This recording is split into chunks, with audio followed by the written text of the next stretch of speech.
Down mo, hindi mo napapansin sa'yo mas lumiliit ang tingin ng tao. Eh kung tutusin, pwedeng-pwede kang patulan ng tao dyan sa paninira mo. Kaso ayaw lang yan bumaba dyan sa level mo. Ikaw naman.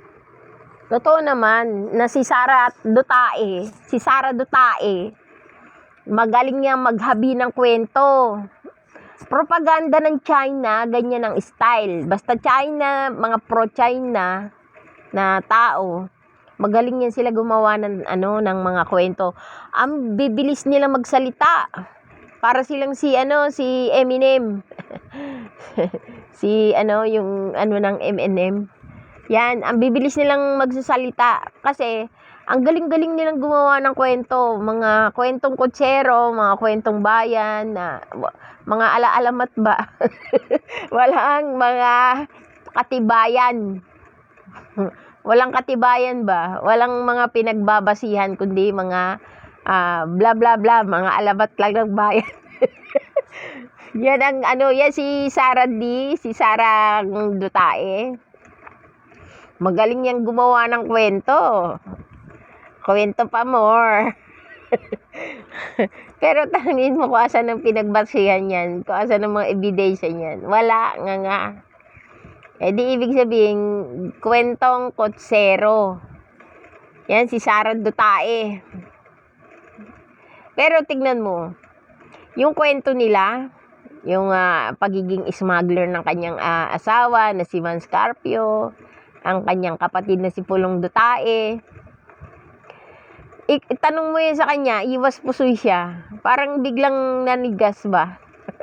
Parang biglang nagka-amnesia. Pag itanong mo yan sa kanya, magkaka-amnesia siya ng biglaan. Ha? Ano? Hindi ko alam yun. Gano'n. Pero maraming nakulong dahil dyan sa kanilang kaso na yan. Bata-bata pa ni Mark Taguba. Nakulong siya. Nagbabayad siya sa kaso sa krimen na hindi niya ginawa. 'Di ba? Maraming ebidensya ng kasamaan nila. Nakakulong na, pero ang tanong, kasalanan ba ng mga taong 'yun? Hindi eh. Si Mark Taguba, maiiyak ka sa kwento ni Mark Taguba na nagdudusa siya ngayon sa bilangguan dahil hindi niya namang alam, wala siyang alam doon sa kaso na yun, kundi pinoproseso lang, processing lang ng mga papeles yun. Ginawa niya doon. Pero iyan na nga epekto nung x-ray na nasa labas.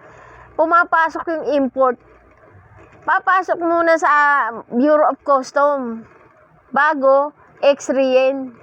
Kasi yung x-ray nasa labas ng Bureau of Customs So, papapasukin muna yung import.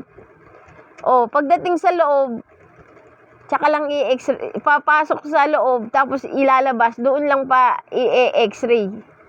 Kaya kawawa talaga ang tao Kawawa ang tao. Yang ebidensya ng kasamaan ng pamilya ni Sara Dutae, may ebidensya kasi maraming nakukulong. Maraming nakukulong sa kanilang mga pinaggagawa. Pero yung mga pinagsasabi niya, pinagkukwento niya kay PBBM, wala nga siyang maipakitang ebidensya Kaya kwentong kutsero, di ba? Kwentong kutsero. Mga propaganda ng China ang mga pinaggagawa.